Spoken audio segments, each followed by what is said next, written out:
11 zona waktu danau yang meledak, serta beruang di tempat-tempat yang tidak pernah kamu duga. Kalau kamu pikir negaramu aneh, Rusia di sini justru melanggar aturan logika dan geografi. Nomor 50 negeri matahari terbit dan terbenam.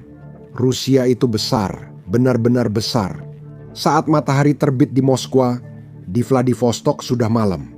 Negara ini sangat luas hingga memiliki 11 zona waktu sama seperti Amerika Serikat. Rupanya perang dingin belum cukup.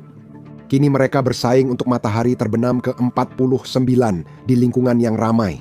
Rusia berbatasan dengan 14 negara 14. Itu bukan blok Soviet, itu pesta lingkungan. Dan setiap dari mereka agak gelisah. Bisa disalahkan? Dulu tidak seperti itu, hanya 4.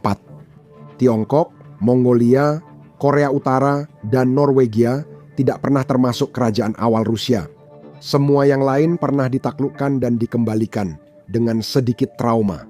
Nomor 48 menonjol sebagai salah satu perbatasan Rusia dengan Kazakhstan sepanjang 4.700 mil. Perbatasan ini lebih mirip komitmen benua daripada batas dan lebih panjang dari jari-jari bumi. Dan entah di mana ada seseorang yang masih memasang rambu jalan. Nomor 47 perbatasan Rusia dan Amerika Serikat yang unik, terletak antara Pulau Big Diomede dan Little Diomede yang hanya terpisah 2,5 mil. Jika kamu melewati celah itu, selamat, kamu telah melakukan perjalanan waktu. Kedua pulau dipisahkan garis penanggalan internasional sehingga waktu di antara mereka berbeda 20 jam. Artinya, Diomede besar hidup di masa depan, sedangkan Diomede kecil terjebak di masa lalu, seperti separuh Williamsburg, tapi dengan lebih sedikit kopi artisan. Jika kamu ingin merayakan tahun baru 2 kali, cukup buka sampahnya di Diomede besar. Tunggu beberapa jam, naik perahu, lalu ulangi lagi. Orang Rusia sebenarnya tak perlu melakukan itu, dan kamu akan tahu alasannya nanti. Nomor 46. Hanya 25% air di dunia yang merupakan air tawar. 20% dari air tawar yang tidak membeku itu berada di sini, di Danau Baikal. Itu lebih banyak daripada gabungan semua danau besar di Amerika Utara, seperti filter berita alami. Dan Tiongkok sangat menginginkannya. Para turis berdatangan, membanjiri, paham kan? Ya sudahlah. Mereka menyebutnya dengan nama Tiongkok lama, bahkan peta resmi Tiongkok juga mulai begitu. Tanda baik jika perusahaan Tiongkok mulai melirik lokasi itu untuk pabrik pembotolan dan pipa. Penduduk setempat jadi gelisah, karena dulu itu pernah jadi wilayah Tiongkok. Saya tidak akan menyebutkan ironi di situ. Nomor 45, sekitar 75% wilayah Rusia adalah Siberia. 51 juta mil persegi yang tidak diinginkan siapapun. Hanya ada satu jalan, jalan raya Trans-Siberia, sepanjang 6.800 mil dari Sankt Petersburg ke Vladivostok, jalan terpanjang ketiga di dunia. Jalan ini juga menjadi ujian kewarasan, karena jalan paling sepi di Amerika pun tampak ramai dibandingkan di sini. Dibandingkan dengan di sini, Andalah lalu lintasnya. Anda bisa berkendara berhari-hari tanpa melihat manusia lain. Hanya ada pepohonan tanpa akhir, dan sesekali beruang yang penasaran apakah makanan berjalan miliknya baru saja tiba. Jika Anda berencana untuk berkemah, bawalah obat nyamuk kelas industri, karena serangga di sini tidak hanya menggigit, mereka merekrutmu jadi donor darah. Nomor 44 perjalanan tanpa akhir. Rusia memiliki 23.400 mil garis pantai, namun sebagian besar terletak di atas lingkaran Arktik. Bagus untuk beruang kutub, kurang ideal untuk pengiriman barang. Jadi Rusia telah mengejar cawan suci, pelabuhan air hangat, Sevastopol di Crimea yang diduduki. Tentu, jika kamu suka jalur dagangmu, disandera oleh Turki, Vladivostok membeku setengah tahun, dan terkurung oleh Jepang, Petropavlovsk, Kamchatsky tidak membeku. Tapi semoga beruntung, membangun jalan di ladang gunung berapi dan Murmansk yang bebas es. Ya, sampai Islandia, Greenland, dan Inggris memutuskan untuk memblokir.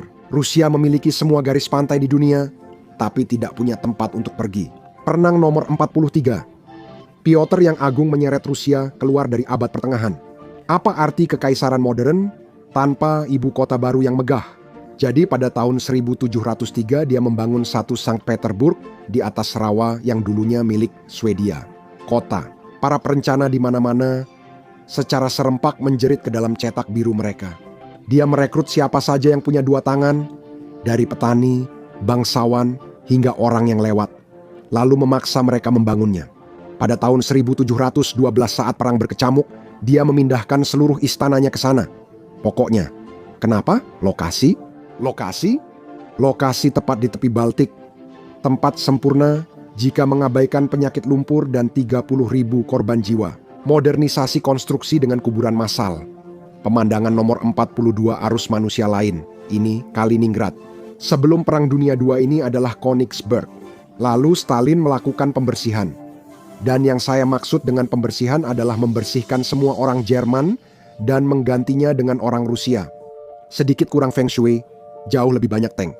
Sekarang ini adalah bagian paling barat Rusia, sebuah toko souvenir yang dipersenjatai berat di tengah-tengah Eropa, secara teknis berada di Baltik, secara praktis berada di belakang gerbang semua orang lain. Masih belum punya pelabuhan air hangat, hanya benteng dengan depresi musiman. Ngomong-ngomong, kalau kamu suka video-video seperti ini, pastikan untuk menekan tombol subscribe.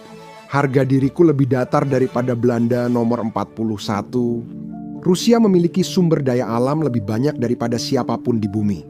Sumber daya senilai 75 triliun minyak, gas, emas, logam tanah jarang, jenis yang membuat ponselmu bergetar dan pacar AI masa depanmu mendengkur. Bahkan uranium, ketika hubungan itu menjadi serius, ada satu masalah kecil. Rusia sangat buruk dalam hal logistik. Semua kekayaan itu berada di bawah tanah, jadi terperangkap di sana seperti peti harta karun terbesar di dunia tanpa kunci. Kita tahu, Rusia melintasi zona waktu, menakuti tetangga, dan menimbun setengah sumber daya bumi. Dan masih banyak fakta lainnya yang akan datang. Nomor 40 negeri dengan segala ekstrim. Rusia tumbuh besar karena satu alasan, menghentikan invasi. Jadi, Rusia memperluas wilayahnya sampai ke pegunungan Ural yang sebenarnya bukan seperti pegunungan Alpen, tapi lebih mirip bukit yang sedikit lebih tinggi. Namun, pegunungan itu tetap menjadi batas antara dua Rusia yang berbeda. 80% wilayahnya terletak di sebelah timur garis itu, tapi 80% penduduknya tinggal di sebelah baratnya. Ini seperti Rusia mencoba menjajah dirinya sendiri, lalu lupa untuk datang. Wilayah timur jauh, penuh dengan sumber daya, pada dasarnya seperti Eldorado yang terkena radang dingin. Namun wilayah itu hanya menghasilkan sekitar 5% dari produk domestik bruto, tempatnya sangat kosong. Sepertiga penduduknya telah meninggalkan negara itu sejak runtuhnya Uni Soviet. Dengan kecepatan ini, Mars bisa lebih maju dan punya Wi-Fi lebih bagus. Saya sudah membahas geografi ekstrem Rusia, namun peta hanya permulaan. Tunggu saja sampai kamu melihat penduduk dari pulau nomor 39 yang sangat unik. Islandia seharusnya tidak disebut Islandia. Iklan itu menyesatkan.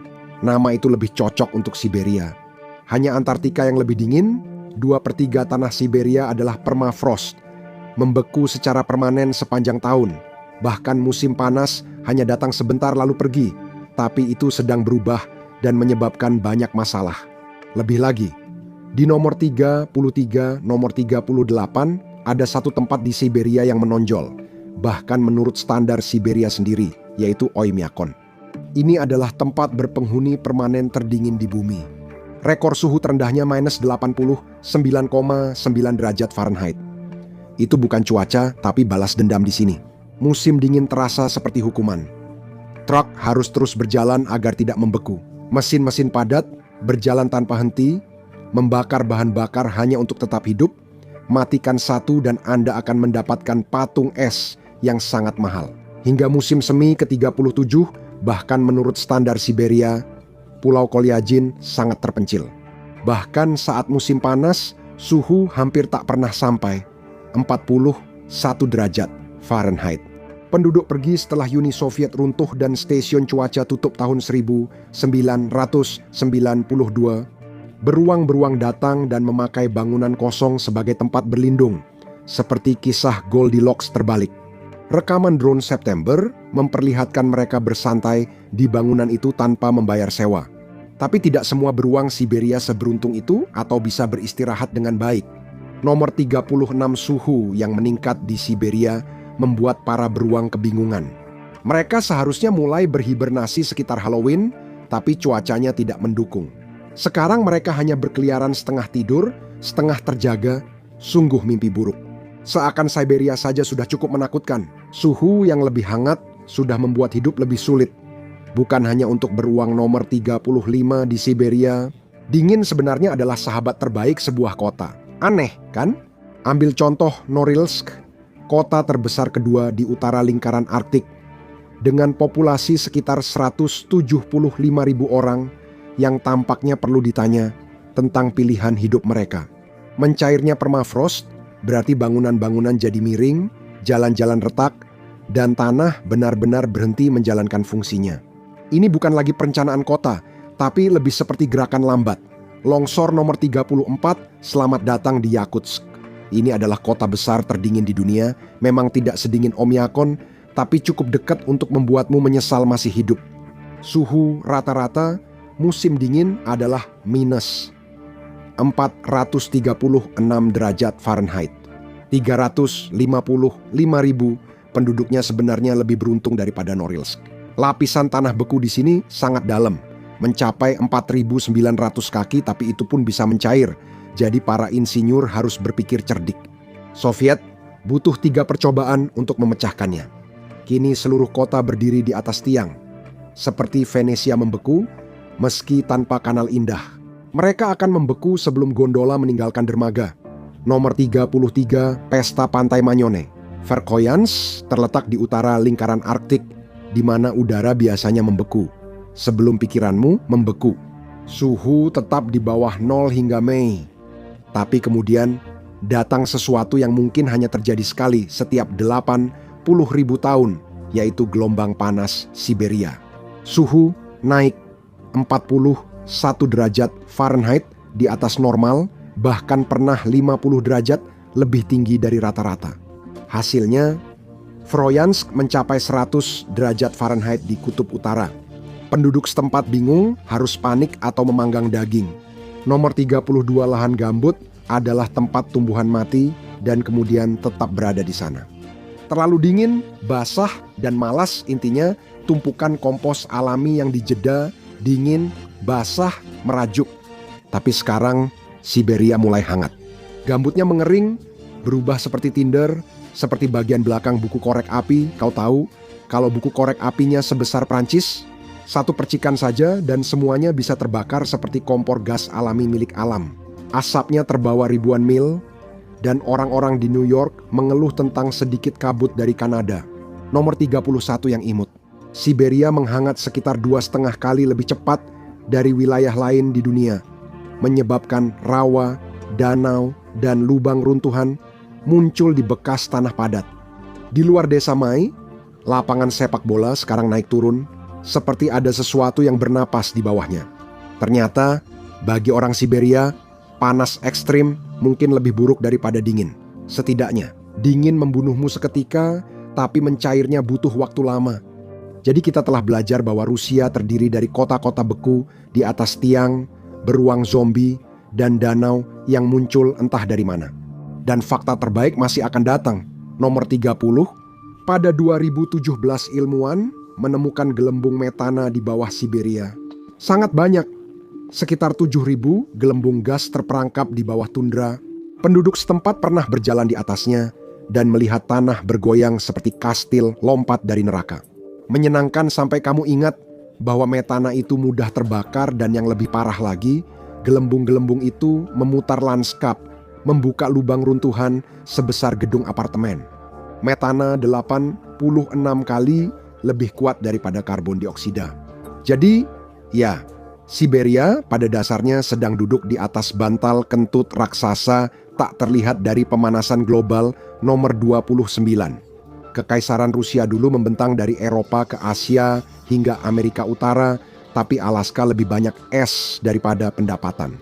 Kemudian tagihan perang Crimea datang. Pada 1867,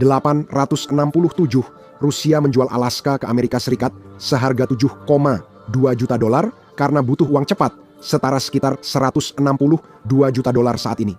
Dalam istilah Moskwa, itu sama dengan biaya upgrade kapal pesiar oligarki. Lalu datang emas, lalu minyak, lalu militer Amerika Serikat. Tiba-tiba, kota es yang tadinya tak berguna berubah jadi jackpot. Sekarang, dengan penyesalan dan kerugian miliaran, Rusia mungkin berharap mereka masih menyimpan bukti pembelian nomor 28.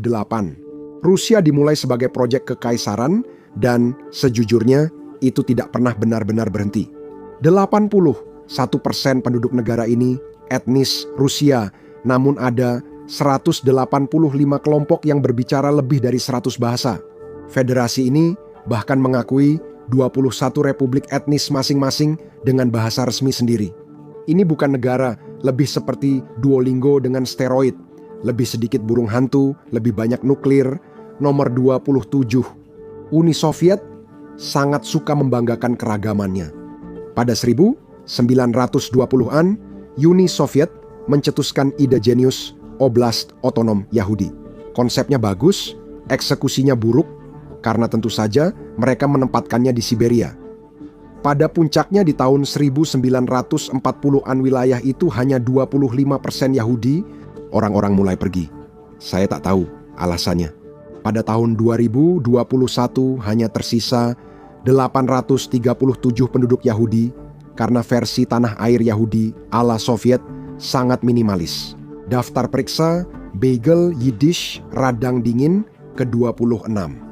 Ada sekitar 488 juta penganut Buddha di dunia, tetapi hanya ada satu wilayah Buddha di Eropa, yaitu Republik Kalmikia. Di Rusia, kurang pencerahan dan lebih banyak menunggu. Kenapa bisa begitu? Orang Kalmik adalah pengembara Mongolia yang akhirnya menetap di Volga setelah perjalanan panjang. Salah jalan. Lalu Stalin muncul dan seperti biasa semuanya jadi kacau dengan cepat. Dia mendeportasi mereka ke Siberia seperti yang dilakukan Stalin saat kehabisan ide buruk. Mereka akhirnya diizinkan kembali setelah dia meninggal dunia, reinkarnasi lebih cepat nomor 25. Di pinggiran Elista, ada sebuah lingkungan yang dibangun sepenuhnya berdasarkan catur. Mereka menyebutnya kota catur asli. Itu dibangun untuk Olimpiade Catur 1998.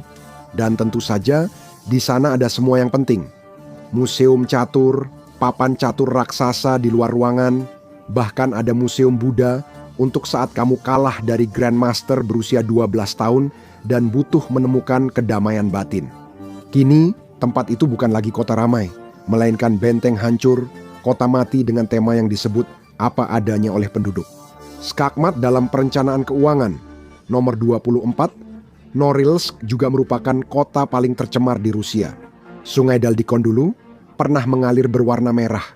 Seperti kisah perjanjian lama, lalu muncul kabut biru yang membakar tenggorokan. Beberapa gas lainnya mungkin rasanya lebih enak.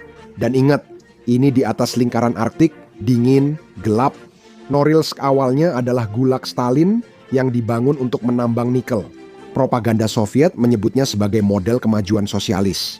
Faktanya, itulah penderitaan dengan Departemen Pemasaran nomor 23 pada 30 Oktober 1961, Soviet memutuskan untuk mengebom nuklir Arktik dengan senjata pilihan mereka, Tsar Bomba. 50 megaton trinitrotoluena, itu bukan bom, itu seperti ledakan amarah dengan radius ledakan. Itu 1.600 kali lebih kuat dari bom Hiroshima dan Nagasaki digabungkan, 10 kali lebih besar dari semua senjata konvensional Perang Dunia II rumah kayu lenyap.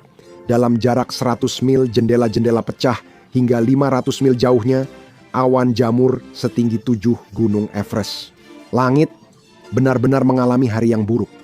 Bagian yang menarik adalah itu versi kecilnya sebenarnya dirancang untuk 100 megaton.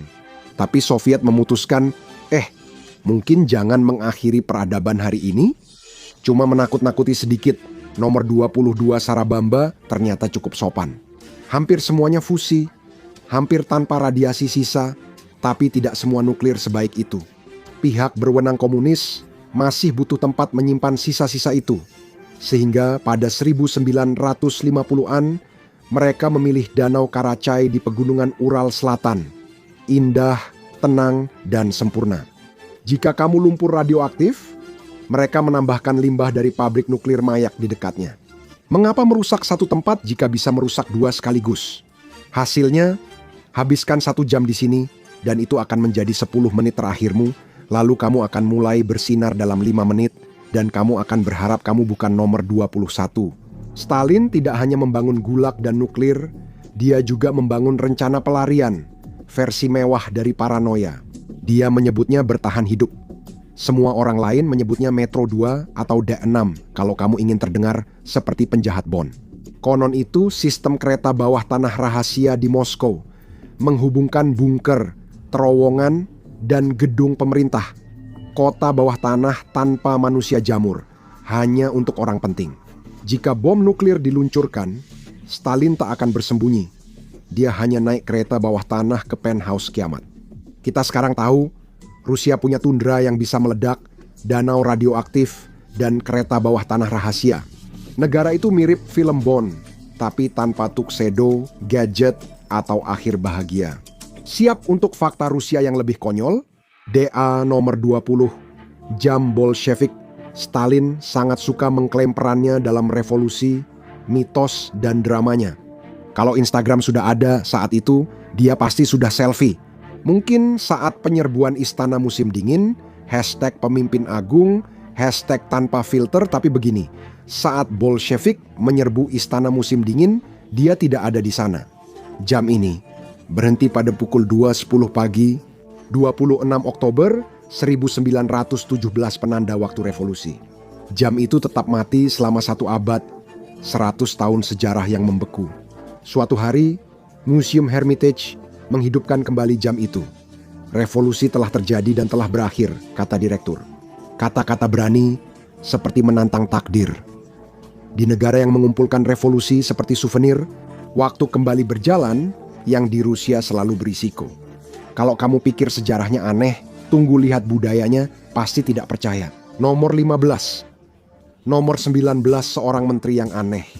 Desember 2020 dunia telah menyaksikan kekacauan, pandemi, protes, pembunuhan, dan lebah tanduk. Tapi Rusia berkata, pegang vodkaku. Seekor kucing ditemukan terlantar di Ulyanovsk. Apa yang dilakukan Kementerian Lingkungan setempat? Satu-satunya hal logis yang mereka lakukan adalah menjadikannya pejabat pemerintah, wakil menteri di kantor lingkungan hidup. Mungkin juga lebih sedikit korupsi. Beberapa negara menyelamatkan kucing, Rusia memberi mereka jabatan. Nomor 18, Istana Musim Dingin Lama tidak hanya memiliki jam revolusioner, tapi juga punya kucing, sekitar 70 ekor menurut legenda staf asli. Permaisuri Elizabeth membawa mereka pada 1745, mungkin untuk berburu tikus atau sekadar dukungan emosional saat kudeta. Namun, mereka tetap bertahan melewati revolusi, invasi, dan mungkin kehancuran tingkat SAR. Kucing bernama Achilles, terkenal karena meramal di Piala Dunia 2018. Dia memprediksi pemenang 4 pertandingan pertama dengan tepat. Orakel berbulu yang penuh sikap. Kamu bisa mengadopsi kucing istana secara online, kecuali Achilles yang sudah pensiun. Mungkin sedang melakukan perdagangan harian dan mengabaikan panggilanmu. Nomor 17, kita masih belum selesai dengan kucing pekerja Rusia. Kenalkan Marai, penghuni Museum Sejarah dan Seni Serpohov, seorang legenda paruh waktu. April 2016, Museum Instagram umumkan Marai melamar kerja, lengkap dengan tanda tangan dan cap kaki. Itu sebenarnya adalah lelucon April Mop, kecuali tidak ada yang mengerti leluconnya. Warga menuntut museum mempekerjakannya, dan mereka melakukannya. Marai menjadi penjaga pintu, bekerja 9 sampai 5 menyapa, dan diam-diam menilai pengunjung. Gajinya adalah kaviar, yang sejujurnya nilainya lebih tinggi daripada rubel dan 2 kali lebih stabil. Nomor 16 jam Istana Musim Dingin berhenti pada bulan Oktober karena Rusia masih menggunakan kalender Julian.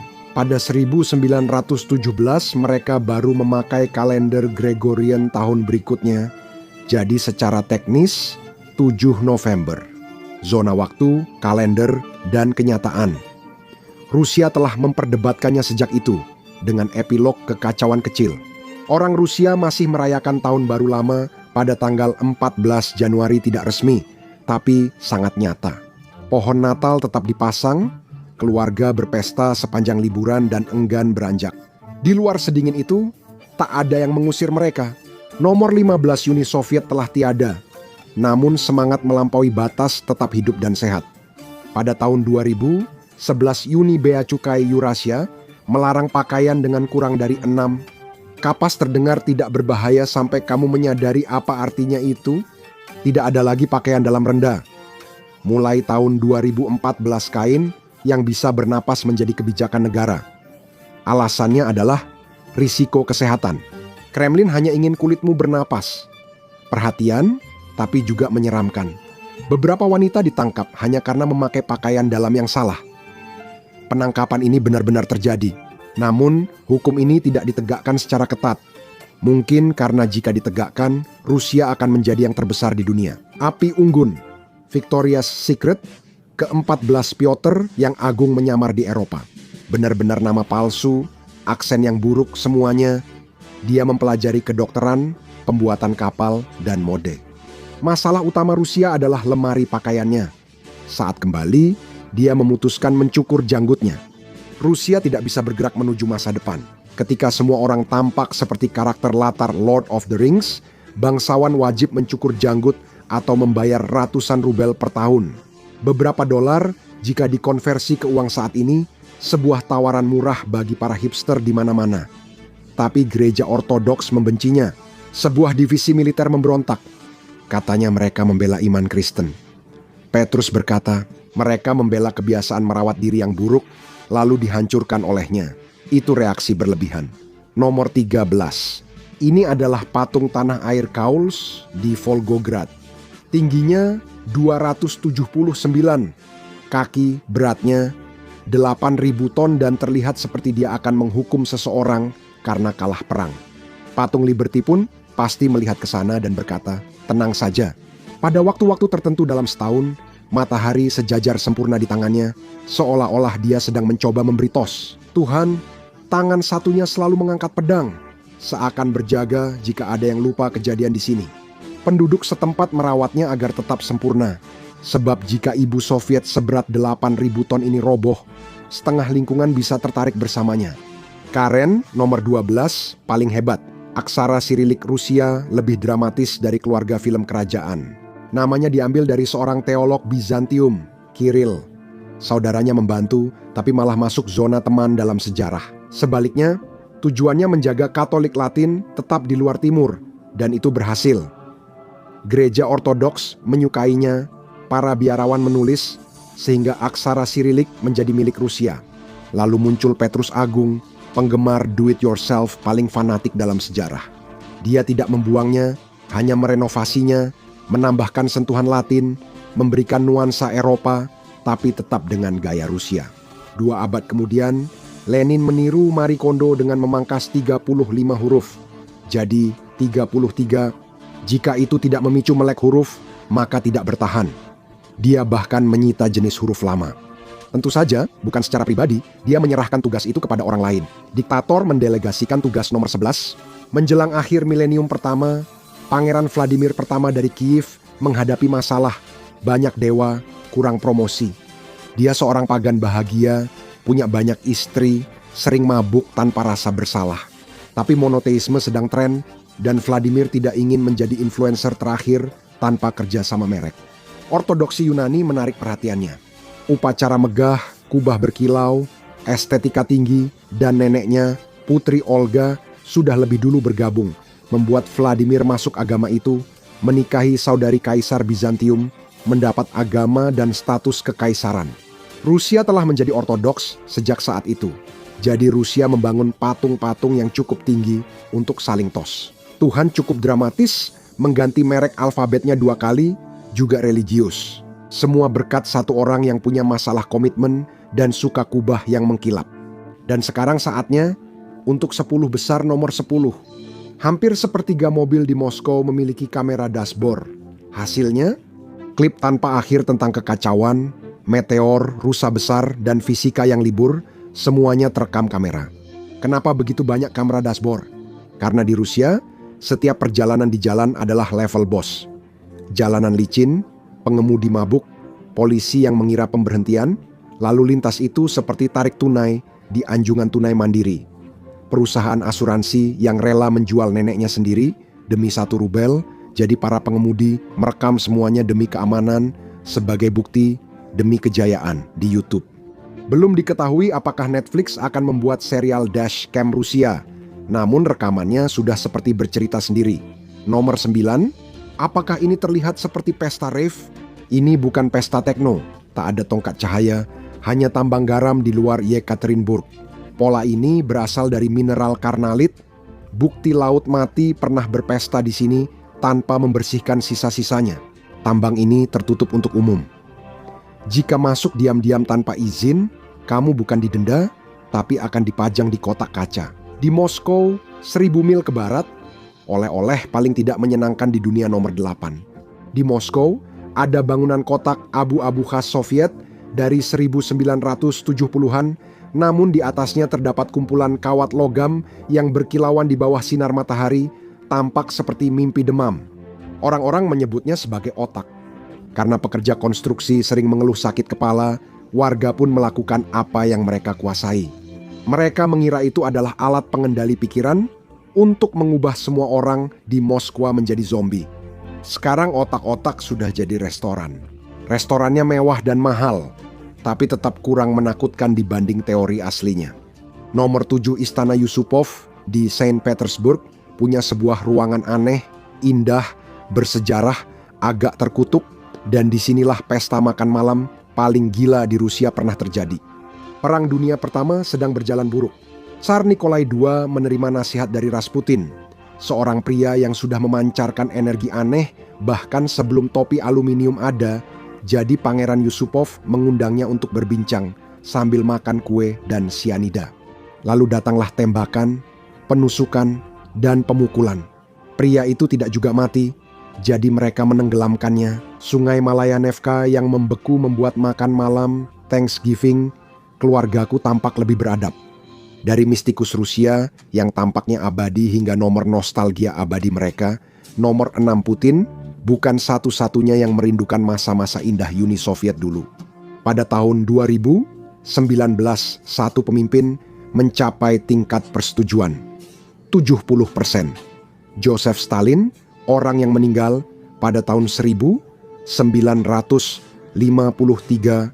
Beberapa orang mengatakan ini karena pemerintah Putin memuliakan masa lalu Soviet. Yah, mungkin nostalgia itu lebih mudah ketika kamu menghilangkan bagian kelaparan. Nomor 5 wanita di Rusia hidup lebih lama dari pria. 79 tahun dibanding 68 tahun pada 2023, terutama karena mereka tahu kapan berhenti minum. Pria Rusia minum sekitar 18 liter alkohol per tahun, wanita 6 liter. Pria Rusia melakukannya lagi. Jika Anda bertanya, mereka akan bilang itu memperpanjang umur. Setelah semua vodka itu, Rusia memang layak punya pilihan lebih sehat. Nomor 4 minuman lain dari Rusia adalah jus. Langsung dari pohon, Gatorade hutan, orang-orang benar-benar menusukkan sedotan ke pohon birch dan meminumnya. Setiap pohon bisa menghasilkan hingga 5 pint per hari. Mesin penjual otomatis alami, baik untuk jantung dan pembuluh darah, tapi kurang disukai pecinta pohon. Fakta nomor 3, beruang Rusia, sebuah julukan maskot untuk partai politik Putin dan ternyata juga menjadi gaya hidup di Rusia. Tidak ilegal memelihara beruang sebagai hewan peliharaan. Pemerintah sudah mencoba melarangnya, tapi siapa yang berani menangkap orang yang punya beruang? Oke, kecil kemungkinan kamu masuk ke apartemen Moskwa dan melihat seekor beruang di sofa, tapi itu mungkin saja terjadi. Nomor 2, kamu tidak perlu pergi ke Mesir untuk melihat mumi. Uni Soviet yang dibangun oleh Lenin sudah lama hilang, tapi orangnya sendiri masih ada di sana, di dalam kotak kaca di lapangan merah, seperti figur aksi komunis. Tak ada yang meminta itu. Tim ilmuwan masih menjaga penampilannya tetap segar dan dia tak sendiri. Mereka melakukan hal yang sama untuk Ho Chi Minh di Vietnam dan keluarga Kim di Korea Utara. Klub internasional bagi mereka yang tidak bisa menganggap beristirahat dengan tenang secara serius. Dan inilah fakta nomor 1. Di Rusia bagian timur jauh, ada sebuah jalan yang disebut Jalan Tulang Belulang. Namanya memang menarik, tapi punya kisah latar yang mengerikan. Jalan itu dibangun tahanan Gulag, menggunakan lebih banyak mayat daripada aspal. Kota pertambangan Katikchan pun muncul. Batu bara, radang dingin, dan keputusasaan adalah 3 serangkai suci di Siberia. Tahun 1998, hanya 500 penduduk tersisa. Lalu pemerintah memutuskan semuanya. Secara harfiah mereka memutus aliran listrik dan memaksa semua orang pergi. Status kota hantu pun tercapai, tapi tak jauh dari sana ada Tomtor, salah satu deposit logam tanah jarang terkaya di planet ini. Putin kini ingin menguasai pasar logam tanah jarang. Mungkin lampu di Katikchan akan menyala lagi. Menghidupkan kota pertambangan berhantu terdengar menarik. Terima kasih sudah bergabung hari ini. Semoga Anda menikmati videonya. Jika ingin melihat lebih banyak, silakan berlangganan dan aktifkan notifikasi. Sungguh membuat perbedaan. Terima kasih dan sampai jumpa lagi di Mapek.